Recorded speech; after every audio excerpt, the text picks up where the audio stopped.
selamat berjumpa kembali di Mapel Informatika untuk kelas 8. Ya, untuk materi hari ini kita akan belajar tentang perkembangan komputer dan teknologi komunikasi. Untuk KD yang saya pilihkan di sini adalah KD 3.4, yaitu mengenal perkembangan teknologi komunikasi dan media sosial serta dampaknya dalam kehidupan sehari-hari.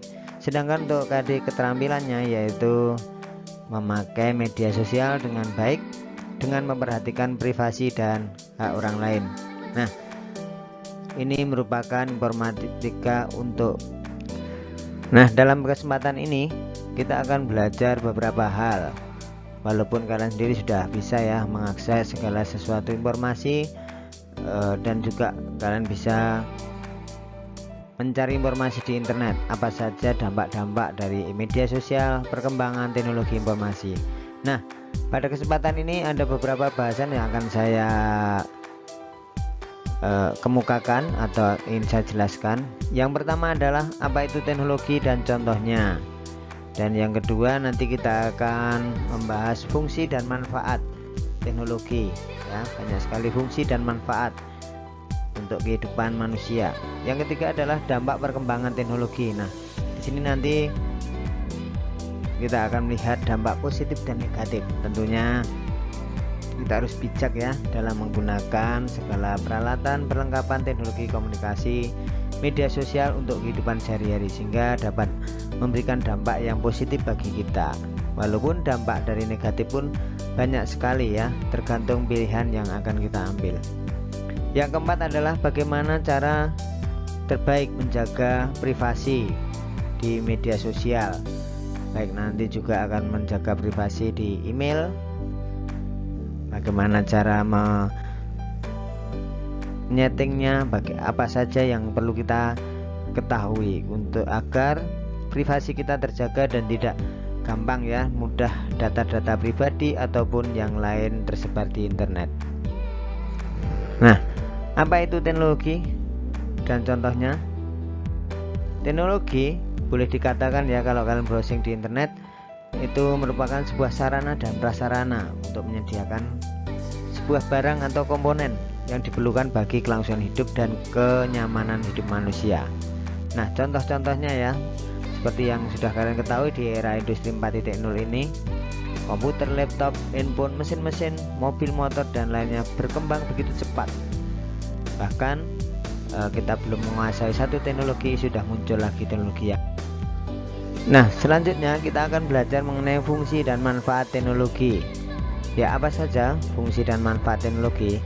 Yang pertama adalah sebagai sarana eksplorasi untuk menambah wawasan serta pengetahuan dalam menyelesaikan pekerjaan. Kalau kalian sebagai siswa, sebagai murid, kalian bisa mencari browsing di internet ya, pengetahuan yang saat ini teknologi berkembang begitu cepat. Bahkan setiap hari ada teknologi yang baru, ada yang perlu kita ketahui. Nah, selanjutnya mempermudah penggunanya mengerjakan semua hal dengan lebih cepat dan singkat. Contohnya misalkan kalian menggunakan Google Meet untuk bicara online ya dalam pembelajaran secara PJJ saat ini, bisa menggunakan Zoom ataupun menggunakan LMS untuk pembelajaran, misalkan Office 365 yang fiturnya sangat lengkap dan mudah digunakan. Selanjutnya membantu kegiatan dan didik anak agar tidak gagap teknologi dan dapat mempermudah menyesuaikan lingkungan dengan sekitar ya, lingkungan sekitar. Jadi saat ini kalian lihat era industri 4.0 dipercepat dengan adanya pandemi. Kalian harus bisa menggunakan dan berinteraksi dengan menggunakan bantuan teknologi. Jangan sampai kalian tidak bisa bersosialisasi bahkan mengerjakan pekerjaan sekolah ataupun yang lainnya. Selanjutnya, membuat pekerjaan yang dihasilkan tentunya lebih baik. Ya, kalau kalian lihat pekerjaan itu kalau menggunakan LMS ya, itu terstruktur pekerjaannya. Bagaimana kita bisa membuat schedule pekerjaan, kita bisa memantau pekerjaan ataupun pembelajaran yang kita ikuti. Nah, tentunya dampak perkembangan teknologi banyak sekali ya, ada yang positif dan ada yang negatif. Nah, perkembangan teknologi mempunyai dampak yang positif. Nah, tentunya kita harus memilih dampak positif ini untuk kegiatan kita. Contohnya adalah pertukaran sebuah informasi menjadi lebih cepat dan mudah dengan adanya teknologi, terutama internet ya. Komunikasi, pertukaran setiap detik, setiap menit dengan bantuan teknologi sangat mudah sekali. Selanjutnya memudahkan pekerjaan baik kalian sebagai anak sekolah mengerjakan tugas-tugas yang diberikan sekolah, ataupun saat ini banyak sekali perusahaan yang memberlakukan work from home ya, ataupun membatasi kita berinteraksi dengan orang lain, maka teknologi sangat membantu untuk memudahkan pekerjaan. Selanjutnya, pekerjaan dapat dilakukan oleh satu orang menjadi lebih efektif dan efisien. Jadi tidak perlu tenaga orang banyak, misalkan untuk kalian lihat pencatatan barang, ataupun kalian misalkan menggunakan untuk penjualan secara online, ataupun yang lainnya ya, itu bisa dilakukan dengan lebih efisien dan efektif. Nah, bisa juga dampaknya sistem pembelajaran dapat dilakukan ya, saat ini memang online ya, tanpa harus melakukan tatap muka. Nah, secara virtual kalian bisa berada di kelas-kelas secara virtual, melakukan meeting, penjadwalan, mengerjakan tugas-tugas dan yang lainnya yang berada di LMS ya, sehingga perkembangan komputer ini atau teknologi ini sangat-sangat kita butuhkan, apalagi di masa pandemi. Selanjutnya adalah mempermudah pendistribusian karya-karya anak bangsa, misalkan musik, film, fashion maupun furniture ya, secara online tanpa batas wilayah, bisa diakses di seluruh dunia. Nah, ini adalah dampak perkembangan teknologi yang perlu kita manfaatkan untuk kelangsungan hidup manusia. Nah, dampak perkembangan teknologi pun banyak sekali dampak negatif yang ada ya. Tentunya dampak negatif itu perlu kita ketahui, namun jangan sampai itu membuat mempengaruhi kehidupan kita ya. Kita harus pandai-pandai untuk memilih mana yang harus kita ikuti, mana yang tidak.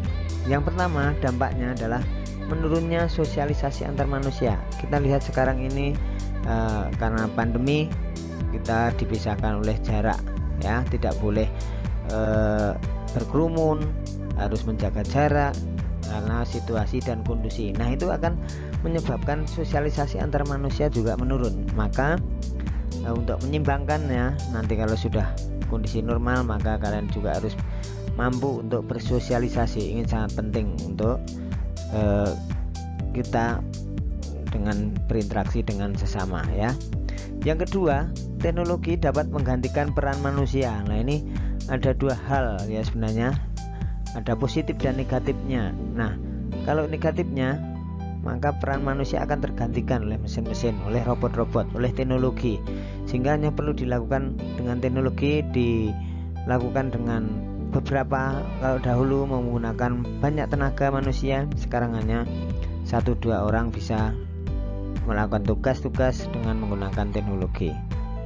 Ya, selanjutnya adalah menurunnya moral. Nah, apa itu menurunnya moral? Tentunya banyak hal ya yang kita dapat kita ketahui atau dapat kita lihat dengan adanya internet ya. Bisa saja orang mengakses informasi kekerasan, budaya yang buruk, bahkan pornografi ya. Nah, ini sangat-sangat harus kita hindari, sehingga moral suatu bangsa akan terjaga, terutama anak-anak remaja, dan juga anak-anak yang belum mengerti akan hal-hal yang negatif seperti itu. Nah, selanjutnya munculnya budaya instan. Nah, apa itu budaya instan? Ya, tentunya kalau kalian lihat saat ini ya, tanpa kita sadari siapapun dimanjakan dengan adanya teknologi. Tanpa harus keluar, kalian bisa mendapatkan barang. Hanya bantuan internet, bantuan aplikasi ya dengan menggunakan smartphone. Nah ini juga tanpa disadari ya, itu membuat budaya instan, bagaimana sikap malas pada seseorang itu akan timbul ya, sehingga tentunya kalau itu dilakukan secara terus-menerus juga tidak akan baik. Oke, nah bagaimana sekarang untuk menjaga privasi kita di media sosial agar apa yang informasi kita dapat dapat kita pilih, kita sesuaikan dengan kebutuhan kita tanpa terpengaruh oleh hal-hal yang negatif dalam kehidupan kita. Yang pertama adalah go private. Nah, apa itu go private? Kita harus menjaga ya privasi kita di internet, jangan sampai data-data kita bocor, terutama ketika kita menggunakan media sosial. Harus kita proteksi, mengurangi interaksi dengan akun yang tidak kita kenal, seperti itu. Jadi jangan sampai kita terpengaruh oleh hal-hal yang negatif. Yang kedua adalah menyeleksi permintaan pertemanan. Nah, ketika kita bermedia sosial tentunya banyak sekali ya orang-orang di sekitar kita, bahkan yang tidak dikenal, itu akan kita jumpai baik di Twitter, Instagram maupun di Facebook ya. Nah, kita harus bisa pandai-pandai menyeleksi follower kita dan juga mengatur private kita sehingga kita aman ya dari pengaruh-pengaruh negatif seperti itu. Nah, selanjutnya jangan pernah juga kita menghubungkan akun media sosial satu dengan yang lainnya. Nah, ini sangat penting sekali. Kenapa kita harus menjaga agar akun media sosial kita tidak dihubungkan? Karena ini akan memudahkan orang lain mendapatkan data pribadi kita ya, kalau kita tidak hati-hati. Maka jangan sampai kalian terlalu mudah untuk melakukan itu. Selanjutnya, hindari pilihan sign in ataupun sign up ya dengan media sosial. Nah, apa itu maksudnya?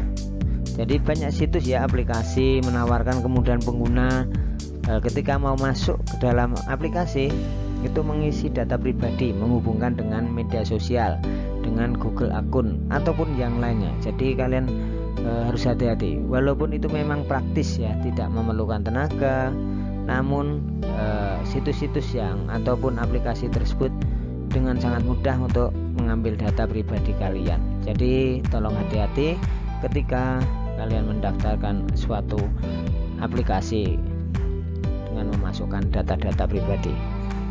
Dan selanjutnya, jangan membagikan lokasimu di media sosial. Inilah sangat penting sekali ya. Kenapa kita dilarang untuk membagikan? Walaupun terlihat itu sepele, tetapi kalau kita dengan mudah membagikan secara real time ya, entah itu di Instagram Story ataupun Snapchat ya, maka hindari itu, karena orang bisa saja langsung mengetahui keberadaan kita, ataupun orang tahu ya kalian tidak berada di tempat tinggalmu, sehingga akan memudahkan terjadinya kriminalitas ya, seperti itu. Selanjutnya, nah ini, jangan klik link yang tidak jelas asalnya dari mana. Kadang-kadang kita tidak sadari ya, begitu kita membuka halaman website seringkali ada link di situ, sehingga dengan mudahnya kalau itu diberi judul yang menarik kita langsung klik. Nah, maka hindarilah kita mengklik apa yang ada di halaman website. Mungkin di situ berisi tentang konten-konten yang berbahaya, situs berbahaya, situs phishing yang akan mencuri password dan informasi rahasia lain punya kalian, termasuk konten-konten yang berisi pornografi seperti itu. Nah, selanjutnya sebaiknya gunakan password yang berbeda-beda setiap akun.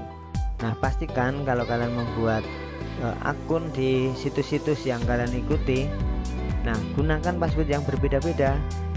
Nah, harapannya apa? Ya, harapannya jika akunmu dibobol oleh orang lain, nah, maka itu sangat-sangat berbahaya ya kalau passwordnya sama. Tetapi kalau password berbeda, nah, tentunya si pencuri password itu akan kesulitan seperti itu. Kadang walaupun demikian, kita pun masih kebobolan ya untuk password yang kita berikan, sehingga kalian juga harus hati-hati dalam membuat atau menyimpan password yang kalian miliki seperti itu. Nah, selanjutnya jangan membagikan informasi yang akan kamu sesali nantinya. Apa itu artinya? Nah, seringkali ya kita itu dengan mudahnya mengupload ataupun memberikan informasi di internet, posting sesuatu di media sosial dan yang lainnya. Nah, jejak digital seseorang di internet itu akan direkam dan tidak bisa dihilangkan secara permanen, sehingga kalau kalian berkomentar, posting, ataupun melakukan sesuatu di internet, upload apapun di internet, harus hati-hati. Selain berisiko untuk privasimu, maka membagikan hal yang kamu sesali itu akan berdampak pada reputasimu nanti. Misalkan mencari pekerjaan ataupun yang lainnya, pasti akan perusahaan itu atau orang melihat profil kalian seperti apa. Nah, sehingga jangan sampai kalian menyesali hal tersebut, karena apa yang pernah kalian upload, apa yang pernah kalian lakukan di internet itu tidak bisa dihilangkan secara permanen ya.